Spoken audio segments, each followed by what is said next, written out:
Halo, selamat malam teman-teman. Apa kabar? Kita ketemu lagi ya di episode yang ke-74.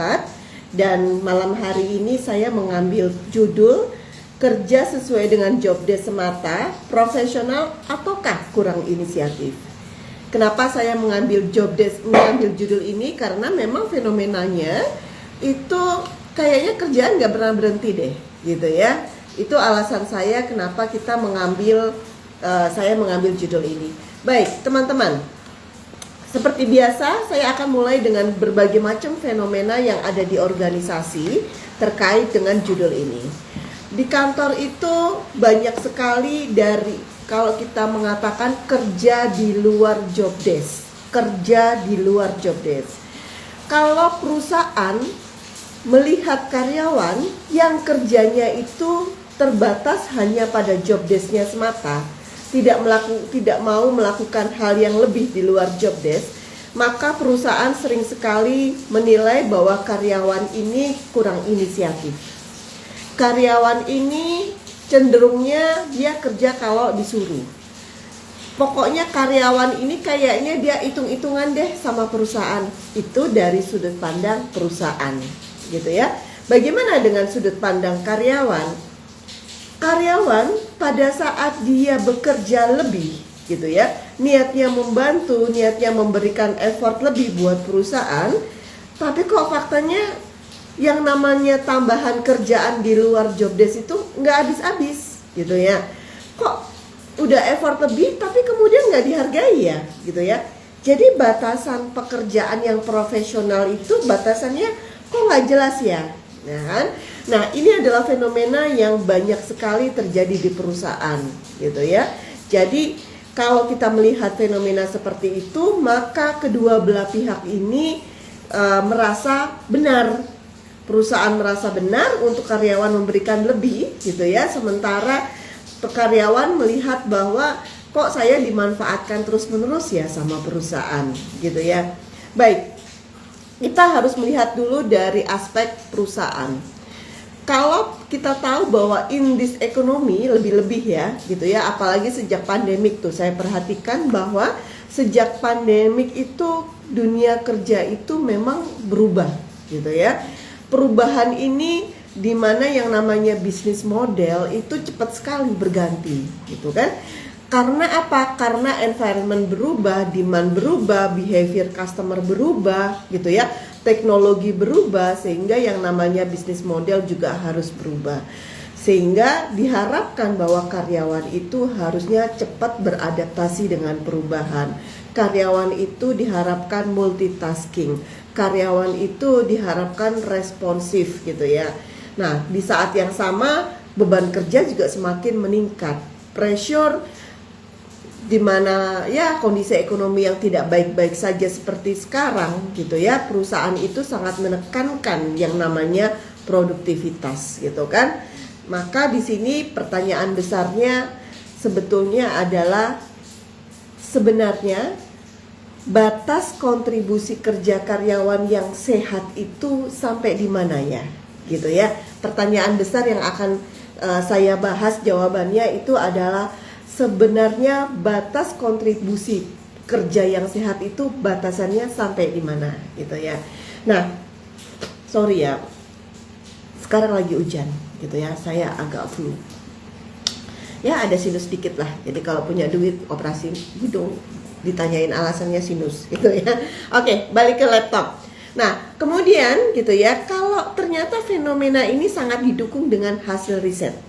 Hasil riset itu, gitu ya, yang saya cari informasinya, Microsoft Work Trend Index tahun 2024 itu menemukan suatu pola kerja modern, di mana pola kerja modern ini sangat banyak meeting, sangat banyak chatting, sangat banyak email, sangat banyak notifikasi, dan tuntutan agar karyawan terus-menerus responsif. Beberapa data yang menarik di sini adalah ternyata hasil riset ini pekerja itu, rata-rata karyawan itu mengalami distraksi di dalam pekerjaannya itu setiap 2 menit. Jadi kita kerja fokus 2 menit pasti akan ada gangguan, entah itu notifikasi, entah itu apapun, telepon atau apapun itu, gitu ya, setiap 2 menit. Kemudian ini hasil riset ya, bukan saya ngarang ya. Kemudian sekitar 60% waktu kerja itu habis untuk komunikasi. 60% waktu kerja itu habis untuk komunikasi seperti meeting, email, chatting gitu ya. Dan yang ketiga, datanya mengatakan meeting setelah jam 8 malam itu ternyata meningkat jumlahnya sebesar 16% dibandingkan tahun sebelumnya. Kebayang ya, gitu ya. 16% itu angka yang sangat besar. Jadi meeting di atas jam 8 malam itu menjadi hal yang jamak, hal yang umum, hal yang wajar karena kenaikannya dibandingkan tahun sebelumnya sebesar 16%. Ya. Dan ini kalau di profesi saya ya biasalah kayak gitu ya, meeting jam berapa? Jam 9 malam gitu ya, Zoom gitu, kebayang lah ya sampai jam 11 malam gitu kan. Nah kemudian ini membuat para karyawan merasa terjebak di mana dengan kondisi kayaknya kerjaan itu nggak pernah deh benar-benar selesai gitu kan. Akibatnya, nah yang namanya burnout, yang namanya workload itu kayaknya nggak habis-habis, yang namanya susah fokus gitu ya. Terus kemampuan kita untuk membedakan mana pekerjaan yang utama dan mana yang tambahan itu juga semakin kabur gitu ya. Itu dari Microsoft. Hasil riset yang berikutnya adalah dari Gallup, itu menemukan bahwa employee engagement itu sangat dipengaruhi oleh satu, kejelasan ekspektasi kerja dari perusahaan kepada karyawan, kejelasan peran, dan pemahaman karyawan terhadap prioritas pekerjaan. Gallup menemukan bahwa hanya 46% karyawan yang sebetulnya benar-benar memahami apa sih yang diharapkan dari pekerjaannya, gitu ya. Kemudian Gallup juga menemukan bahwa employee engagement secara global itu turun dari 23% menjadi 21% di tahun 2024. Saya sering bahas ya mengenai engagement ini. Nah, kemudian gitu ya, kalau kita melihat kepada hasil riset gitu ya, ketika karyawan bekerja dan batasan peran, ekspektasi pekerjaan itu menjadi kabur, itu akan berdampak kepada motivasi kerja yang turun. Itu akan berdampak kepada ownership terhadap pekerjaan juga akan melemah. Konflik semakin meningkat gitu ya, karena ekspektasi karyawan mungkin dengan kolega dan dengan atasannya juga pasti akan semakin berbeda gitu ya. Ekspektasinya perbedaannya semakin tajam sehingga konfliknya juga semakin meningkat. Kalau kita melihat semua fenomena itu gitu ya, dan didukung oleh hasil riset, sebetulnya gitu ya, itu bukan diawali dari attitude atau dari sikap kerja karyawan, tetapi itu diawali dari hal-hal di luar diri karyawan. Apa itu? Ekspektasi pekerjaan, batas kontribusi itu menjadi kabur. Orang kerja dari nyampe rumah udah capek, meeting, ngechat harus segera ngerespon dan sebagainya gitu ya, sehingga beban kerja pun menjadi tidak sehat. Mari kita masuk ke bagian yang ketiga, kita bicara mengenai akar masalah. Nah, tadi saya sempat menyinggung gitu ya. Yang pertama, apa sih yang menjadi penyebab gitu ya, menjadi ketidakjelasan ini gitu ya. Satu, ekspektasi pekerjaan itu tidak pernah dideklar, tidak pernah dibicarakan dengan sangat clear antara atasan dengan bawahan. Atasan cuma mengatakan ini loh job desk kamu. Bahkan beberapa atasan itu suka nitip sama saya, tambahin Bu Firly 1 poin. Apa? Mengikuti instruksi atasan sepanjang itu untuk kebutuhan pekerjaan. Blur. Tidak jelas batasannya gitu ya. Tentu itu yang ketika pada saat itu berapa persen ini segala macam itu saya harus diskusikan lagi kepada atasannya. Banyak perusahaan itu ingin karyawannya proaktif dong, gitu ya. Jangan kerja kalau nunggu disuruh. Proaktif dong. Kalau misalnya ngelihat temannya belum selesai, itu ya mbok ya proaktif untuk bantu temennya, itu teamwork loh, gitu ya. Itu sering dalam keseharian. Kemudian perusahaan juga ingin karyawan itu agile, gitu ya.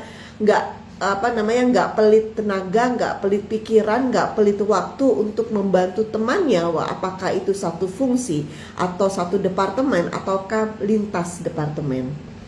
Padahal pertanyaannya, batasannya membantu itu sampai mana sih sebetulnya, gitu ya.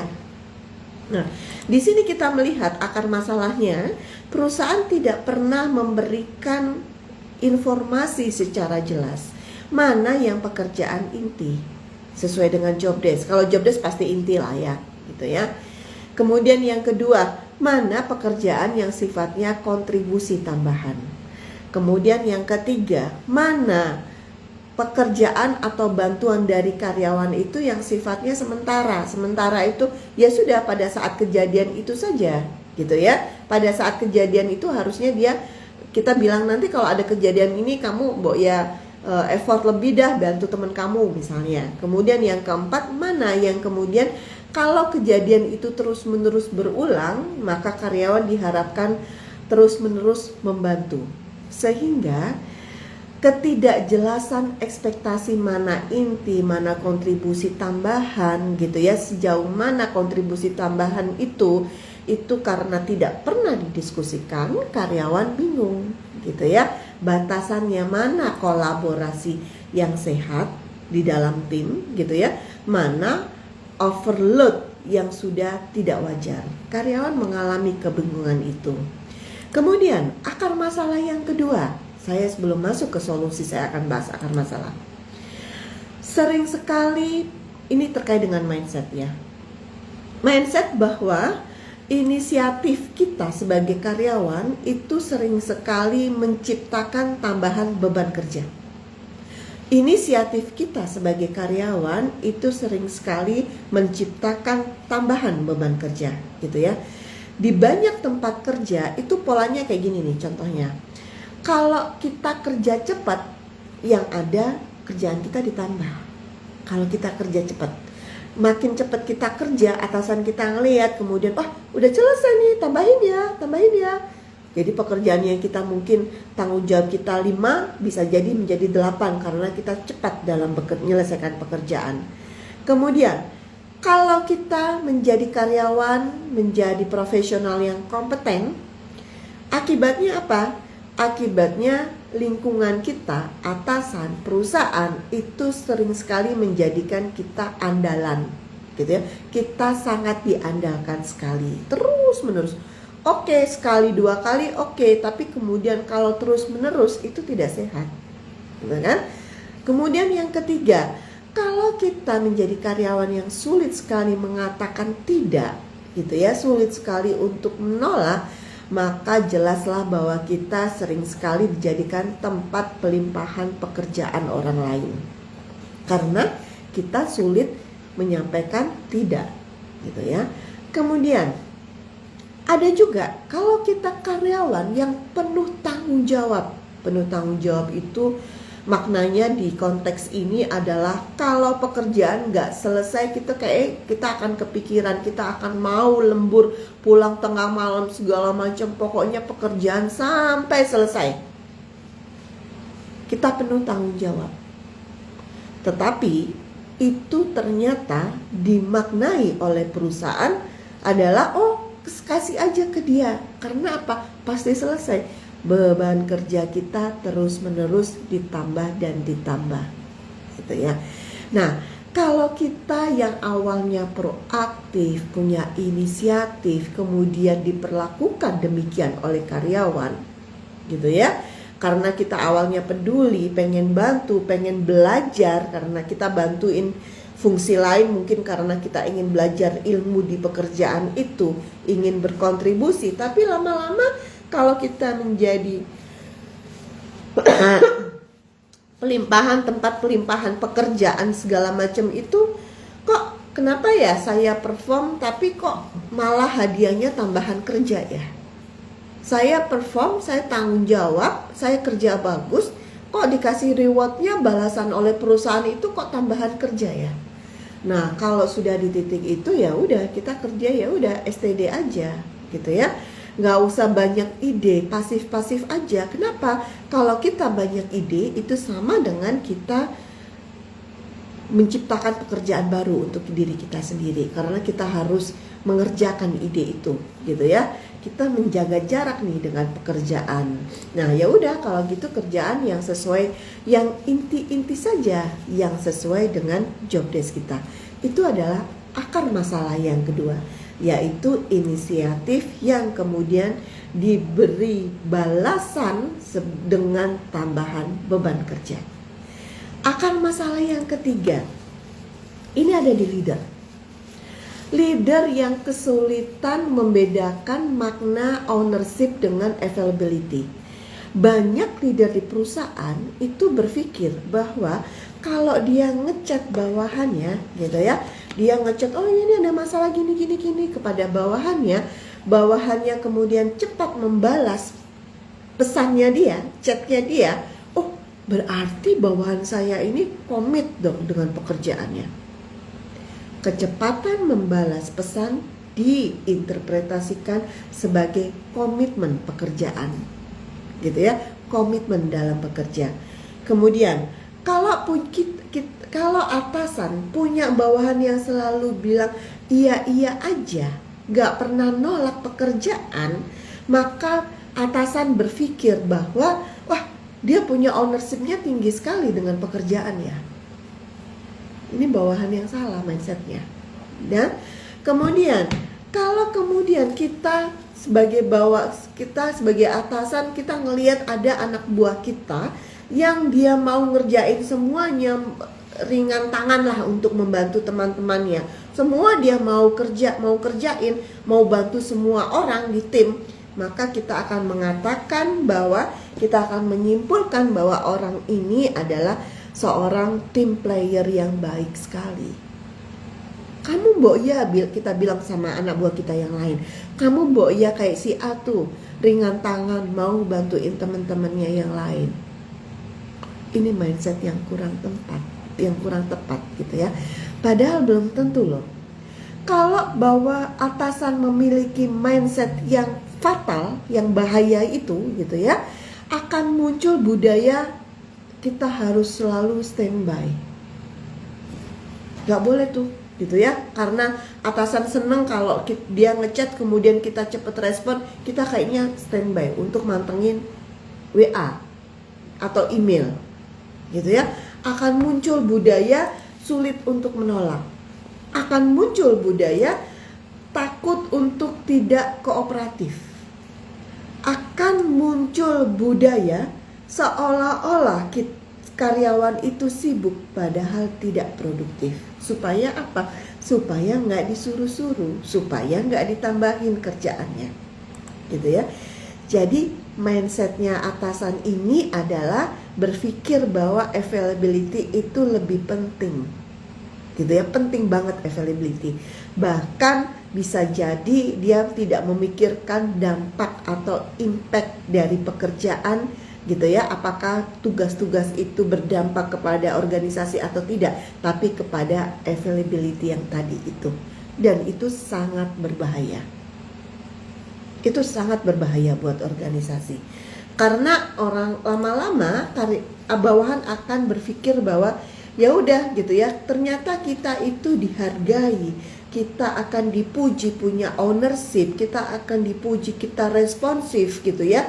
Kalau kita itu memang available gitu ya, bukan karena kita bekerja memberikan kontribusi yang berdampak buat organisasi.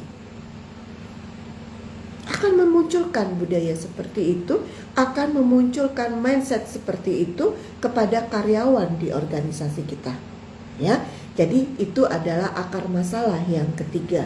Akar masalah yang keempat, job desk-nya ada, Tapi faktanya sudah berubah, aktivitas pekerjaannya sudah berubah, job desk-nya ada tapi job desk lama.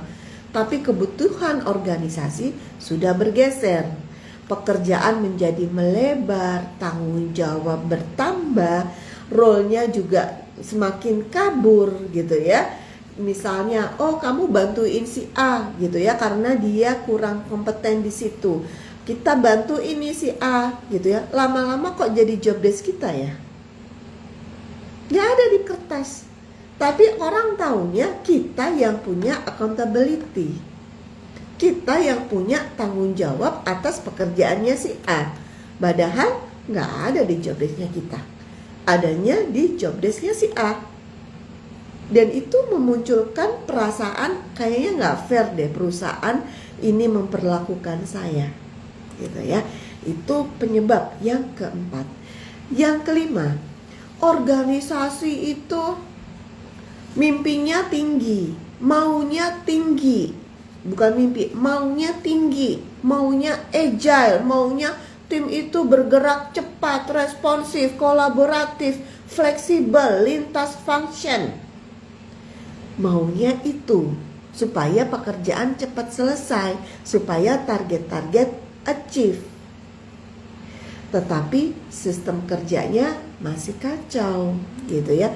Keinginan perusahaan yang demikian, tapi di saat yang sama delegasi pekerjaan gak jelas. Beban kerja gak pernah dipantau oleh atasan, oleh perusahaan. Distribusi pekerjaan itu gak merata gitu ya. Prioritas perusahaan itu juga suka berubah-ubah. Bulan ini, minggu ini prioritasnya ini gitu ya, targetnya ini. Nanti ada gangguan sedikit, distraksi sedikit dari luar organisasi, berubah lagi targetnya. Jadi kecepatan ini membuat orang tidak sempat untuk fokus gitu ya, tidak sempat untuk menelaah sebetulnya apa yang menjadi prioritas.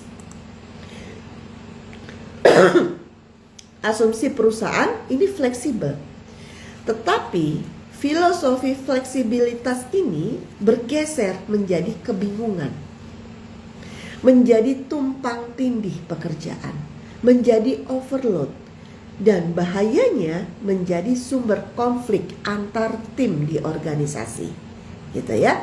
Dan yang keenam, akar masalah yang keenam, tidak ada batasan yang sehat antara membantu dan dimanfaatkan.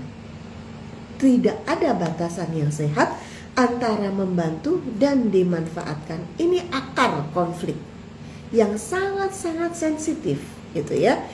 Orang yang helpful, yang suka membantu, pada akhirnya paling sering diminta bantuannya oleh orang lain. Paling sulit menolak dan paling menanggung beban kerja yang paling tinggi, paling banyak gitu ya. Sementara organisasi menganggap itu adalah indikator dari loyalitas, itu indikator bahwa dia punya inisiatif. Padahal kalau terus-terusan terjadi karyawan yang demikian burnout, disengage dengan organisasi, dengan pekerjaannya, dan yang pasti dia akan mengalami demotivasi gitu ya. Jadi kalau kemudian perusahaan melihat karyawan kurang inisiatif dan segala macam, jangan pernah salahin orangnya dulu. Jangan pernah salahin orangnya dulu. Jangan buru-buru beli training inisiatif proaktif. Jangan dulu, lihat dulu sistemnya. Benarkah kita memang mengelola orang dengan cara yang demikian? Gitu ya. Nah, kemudian solusi. Nah, mari kita menginjak kepada solusi, kurang 5 menit ya. Kalau kita sebagai karyawan, apa sih yang harus kita lakukan? Ya, solusi itu saya mengambil dari karyawan, atasan, dan HR. Seperti biasa. Kalau kita sebagai karyawan, itu apa yang harus kita lakukan? Pertama, kita harus bisa membedakan apakah tambahan pekerjaan itu adalah peluang untuk kita lebih berkembang, dalam arti kita bisa menumbuhkan kompetensi-kompetensi baru, ataukah itu cuma titipan pekerjaan aja, gitu ya. Kita tanya nih, gitu ya, ini bikin saya lebih pintar nggak?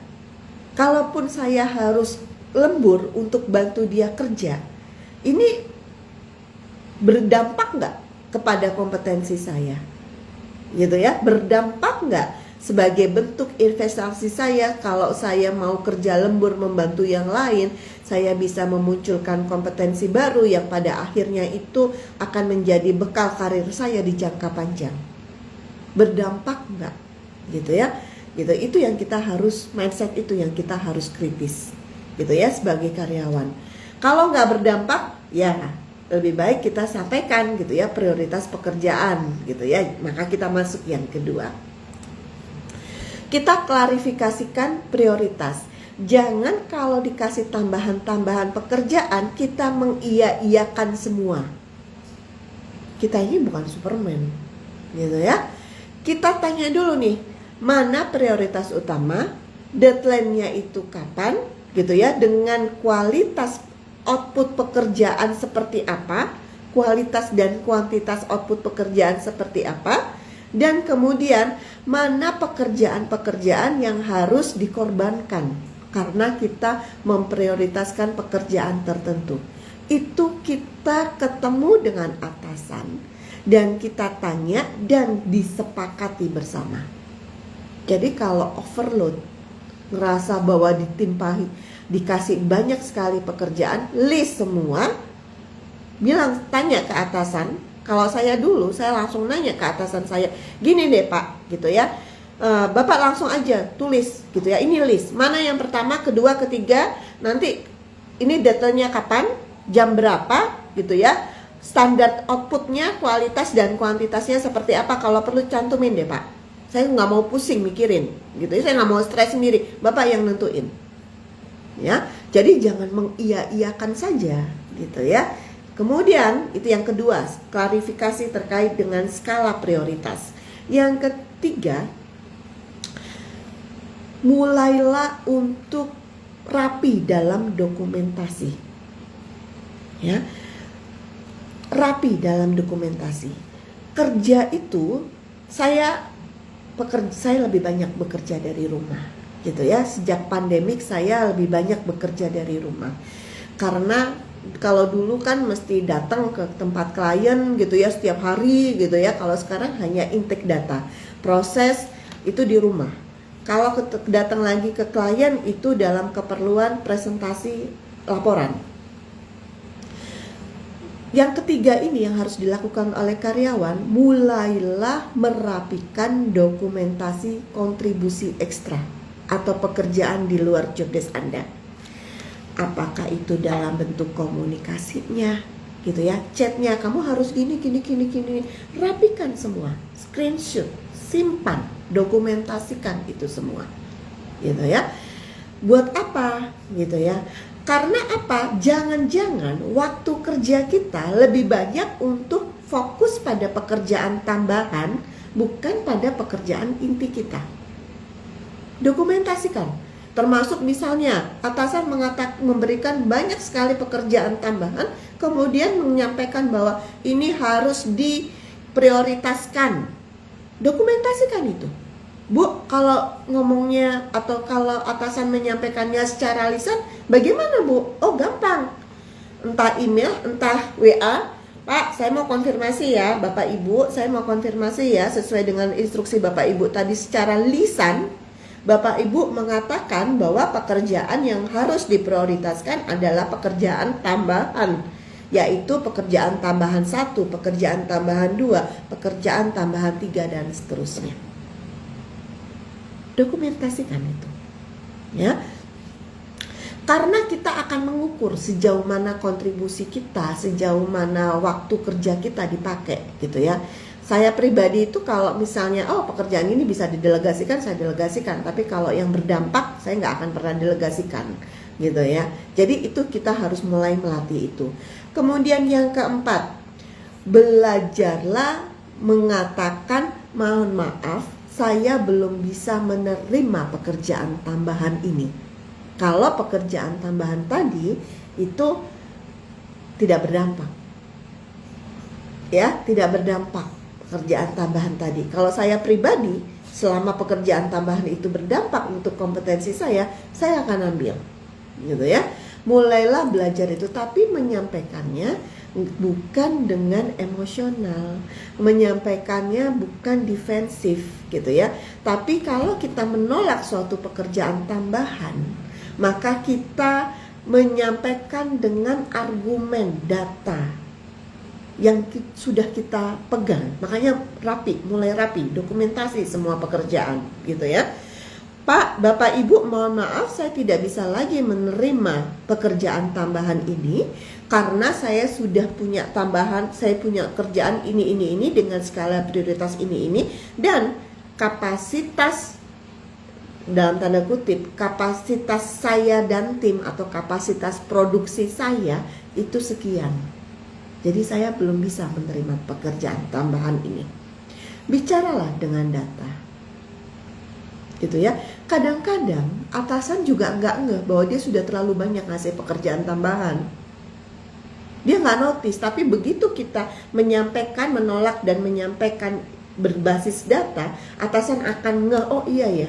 Kalau perlu hitung tuh berapa persen waktu untuk pekerjaan tambahan, berapa persen waktu untuk pekerjaan inti sesuai job desk kita. Bikin aja catatan pribadi, ya. Setiap hari berapa persen tambahan, berapa persen inti, dalam 1 minggu, dalam 1 bulan, gitu ya. Dan itu sampaikan aja di dalam laporan-laporan kita, gitu ya, dalam diskusi-diskusi dengan atasan. Pak, saya itu Bapak nggak nyadar ya, saya itu 70% waktu kerja saya habis loh untuk pekerjaan yang nggak ada di job desk. Yang Bapak sampaikan bahwa itu adalah prioritas, dan dengan bahasa yang lebih halus ya, gitu ya. Tapi intinya demikianlah, gitu ya. Karena atasan itu kadang-kadang juga nggak ngeh bahwa dia terlalu banyak ngasih tambahan pekerjaan. Dan kemudian yang kelima, gitu ya, yang harus dilakukan adalah kita tetap kolaboratif tanpa menjadi korban. Membantu itu memang baik, gitu ya. Tapi, gitu ya, jangan kemudian terus-menerus berjalan. Karena gini, kalau kita menjadi profesional yang berkarakter matang, gitu ya, mature, gitu ya, kita itu akan tahu, akan mampu mengelola pekerjaan kita, akan mampu mengelola diri kita, akan tahu kapan kita harus akan tahu mana yang harus kita prioritaskan untuk memberi dampak buat organisasi, ya. Jadi tetap kita mau bantu, jangan pelit-pelit amat, jangan kaku-kaku banget, gitu ya. Tapi ambil batasan wajar, batasan yang sehat, gitu. Yang sehat yang seperti apa? Yang tadi ya, nanti simak lagi rekamannya. Nah, baik, yang perlu perlu dilakukan oleh karyawan, yang perlu dilakukan oleh atasan, yang pertama, perjelas role dan prioritas. Jangan ngasih-ngasih aja pekerjaan tambahan, gitu ya. Kita harus jelasin, kamu itu prioritasnya ini, banyak banget pekerjaan kamu, prioritasnya ini, gitu ya. Karena apa? Sebetulnya yang paling memberikan dampak, gitu ya, peran kamu itu di organisasi, itu job desk kamu itu di organisasi itu dampaknya ini loh. Jadi sampaikan itu clear, mana yang job desk inti, mana yang pekerjaan inti, dan mana yang pekerjaan tambahan dan skala prioritasnya. Di setiap IG Live saya sering sekali menyampaikan, mengucapkan kata dampak, gitu ya. Bukan sibuk, tapi dampak, gitu ya. Kemudian kita sebagai atasan, kita harus memberikan apresiasi kepada bawahan kita yang memberikan extra effort, gitu ya. Nggak harus uang sebetulnya, gitu ya. Bisa kita menghargai dia, kita mengucapkan terima kasih ke dia karena dia mau effort lebih di hadapan banyak orang, gitu ya. Kemudian kita berikan kesempatan untuk dia terlibat dalam proyek-proyek yang strategis, kemudian kita prioritaskan mereka untuk development, untuk ikut training-training, atau untuk kemudian mendapatkan kesempatan untuk promosi di organisasi. Kemudian yang ketiga, ini yang tadi kaitan sama mindset yang bahaya tadi tuh loh, ya. Jangan pernah menghukum, tanda kutip. Jangan pernah menghukum orang yang kompeten dengan tambahan beban kerja, gitu ya. Karena apa? Semua kita ini manusia punya batasan, gitu ya. Jangan karena dia kompeten, punya tanggung jawab, ownership, kemudian kita seenaknya memberikan dia beban kerja yang tidak wajar, ya. Kemudian yang keempat, kita bangunlah yang namanya psychological safety di tim kita. Apa itu? Ya, kalau orang bikin salah, pertama kali kita nggak langsung marahin, oke, boleh deh salah, tapi jangan diulangi lagi ya, gitu ya. Jangan dikit-dikit orang bikin salah kemudian kita langsung emosi. Jangan dikit-dikit kita kemudian ngeblame orang.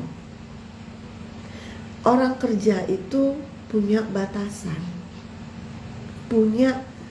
pengen sehat mental juga, gitu ya. Jadi perlakukan orang dengan manusiawi. Dan yang kelima, kita sebagai atasan adalah fokus kita adalah dampak. Karena dampak itu yang berkontribusi buat organisasi, bukan availability. Jadi mulailah menilai anak buah kita, aktivitas-aktivitas, pekerjaan-pekerjaan yang dilakukan oleh anak buah kita ini itu berdampak enggak, gitu ya. Jadi bukan menilai, oh dia cepat ngerespon chat saya, oh dia nggak pernah nolak pekerjaan dari saya. Bukan itu. Kalau kita masih punya mindset yang bahaya yang tadi, ya wassalam, berarti masalahnya ada di kita. Di organisasi banyak nggak masalahnya ada di atasan? Oh, banyak sekali. Banyak sekali masalahnya masih di atasan, ya. Dan solusi untuk HR, apa yang harus dilakukan oleh HR? 1, review job desk secara berkala. Job desk ini kan sekali dibikin, habis itu dikasih ke karyawan, dijelasin sekilas oleh karyawan, dimasukin ke laci, dikeluarin kalau mau ada audit, dikeluarin kalau ada masalah, ya. Prakteknya demikian, gitu ya. Maka review job desk karyawan secara berkala, gitu ya. Kemudian yang kedua, lakukan audit terkait dengan beban kerja. Kalau karyawan yang sudah banyak sekali pekerjaannya dan dia sudah membuat list yang tadi ya, yang dilakukan oleh karyawan, berapa persen yang inti, berapa persen yang tambahan, gitu ya, itu sangat membantu atasan sebetulnya, gitu ya. Ya udah, kalau kita punya anak buah yang kayak gitu, terapkan tuh anak buah yang lain juga kayak gitu tuh, gitu ya, sehingga kita bisa memantau terkait dengan produktivitas yang berdampak, gitu kan. Nah, kita lakukan audit, gitu ya, atau analisis beban kerja. Mana yang overload? Siapa yang overload? Siapa yang underutilized ya, gitu ya, yang kerjanya enteng, begitu ya, beban kerjanya ternyata low banget, gitu, tapi sok sibuk, gitu kan. Siapa yang menjadi tempat pembuangan pekerjaan di tim? Nah, itu kita perlu identifikasi. Kemudian bangun sistem yang menghargai, gitu ya, bukan hanya akhir tetapi kontribusi, effort, perilaku. Itu kita sebagai orang HR rajin-rajinlah memberikan pujian, gitu ya. Rajin-rajinlah mengucapkan terima kasih ya, sudah berkontribusi memberikan lebih buat perusahaan, buat kebaikan perusahaan, kebaikan kita semua, gitu ya. Jadi rajin-rajinlah kita sebagai orang HR. Kemudian kita harus melatih, meneduket atasan-atasan, leader-leader yang masih punya mindset bahaya tadi, gitu ya. Mindset bahaya kalau bahasa saya. Apa itu? Kalau yang buat teman-teman yang baru masuk, nanti lihat rekaman ya, mindsetnya bahaya. Kemudian kita harus memastikan bahwa KPI yang kita create ini tidak mendorong perilaku pura-pura sibuk tapi nggak punya value, gitu ya. Kalau kemudian KPI kita itu, KPI nggak harus tertulis, artinya penilaian kita ya gitu ya. Oh, dia paling lama online, paling kelihatan sibuk, paling sering bilang iya. Oh, KPI-nya bagus tuh, teamworknya. Apa indikator perilakunya? Indikator perilakunya itu dia mau membantu semua orang. Nah, itu bahaya tuh. Ya, kita harus mereview lagi kompetensi, indikator-indikator perilaku dalam kompetensi, mereview lagi KPI kita buat karyawan kita ya. Oke, saya coba rangkum ya teman-teman ya. Jadi fenomena terkait dengan batasan sehat ya. Jadi masalah sekarang ini banyak sekali organisasi yang menuntut karyawan untuk effort lebih, atasan yang menuntut karyawan effort lebih gitu ya, sementara karyawan juga merasa bahwa effort lebih tapi nggak dihargai, tapi kok jadinya jadi kebiasaan, jadinya kok gue yang stres sendiri dan sebagainya gitu ya. Nah kemudian akar masalahnya apa? Saya ulangi lagi. 1. Ekspektasi kerja yang tidak pernah dibicarakan secara gamblang antara atasan dengan bawahan. Kemudian inisiatif yang kemudian berujung kepada tambahan beban kerja yang terus menerus. Yang ketiga adalah leadership yang masih punya mindset yang berbahaya gitu ya. Dia masih sangat menghargai availability bukan dampak gitu ya dari aktivitas pekerjaan atau aktivitas kerja bawahannya. Yang keempat, job desk-nya ada tapi role-nya sudah bergeser. Kemudian yang kelima, organisasi yang ingin agile gitu ya, ingin cepat tetapi sistemnya masih kacau balau, makanya perlu ODI ya. Kemudian yang keenam adalah tidak ada batasan yang sehat mana membantu dan mana dimanfaatkan gitu ya. Itu adalah 6 akar masalah. Solusinya apa? Saya ulangi lagi, buat karyawan bedakan ya. Apakah tambahan pekerjaan tersebut adalah peluang untuk menumbuhkan kompetensi ataukah hanya titipan pekerjaan repetitif? 1. Kemudian yang kedua, buat skala prioritas. Yang ketiga, dokumentasikan semua kontribusi ekstra, kontribusi tambahan gitu ya di luar job desk Anda, dokumentasikan. Yang keempat, belajar untuk berkata, "Saya mohon maaf, saya belum bisa." gitu ya, dengan data yang tadi sudah saya jabarkan. Dan yang kelima, tetap kita membantu tetapi ada batasan-batasannya. Dan karena kita punya data, maka batasan itu menjadi sangat jelas bagi semua pihak. Yang kemudian yang perlu dilakukan oleh atasan, 1. Memperjelas peran dan prioritas pekerjaan. Yang kedua, menghargai kontribusi ekstra dari bawahan kita. Yang ketiga, jangan pernah hukum orang-orang yang kompeten dengan tambahan beban kerja yang terus-menerus. Yang keempat, bangun psychological safety gitu ya. Kemudian yang kelima, mulailah berpikir aktivitas kerja yang berdampak, bukan sekedar dia available atau dia bersedia atas ekstra pekerjaan. Kemudian dari HR apa yang harus dilakukan? 1. Review job desk. 2. Lakukan workload analisis, analisis beban kerja. Yang ketiga, bangun ekosistem atau sistem recognition gitu ya. Kemudian yang keempat, latih leader. Ya, sebanyak masalah karyawan itu muaranya di leader. Latih leader untuk punya mindset yang tepat gitu ya, untuk kemudian dia bisa melakukan delegasi dan dia mampu mengelola beban kerja di timnya. Kemudian yang kelima adalah pastikan KPI yang kita create itu tidak mendorong budaya sok sibuk tapi tidak berdampak, tapi mendorong kepada aktivitas kerja yang betul-betul real berdampak bagi pencapaian visi, misi maupun target-target perusahaan. Itu saja dari saya teman-teman. Semoga IG Live ini bisa memberikan insight, dan seperti biasa nanti saya upload rekamannya, langsung saya upload tanpa editing gitu ya. Teman-teman bisa menyimak lagi, mencatat lagi mana yang perlu, dan kalau ada pengen diskusi segala macam bisa DM saya di IG. Itu yang pertama. Kemudian yang kedua, karena hari Kamis besok tanggal merah, maka IG Live yang episode berikutnya akan kita lakukan di minggu depan. Itu saja dari saya. Terima kasih sudah hadir pada malam hari ini dan sampai jumpa di episode yang berikutnya ya. Terima kasih, selamat malam. Saya izin close ya teman-teman. Iya, sama-sama. Terima kasih.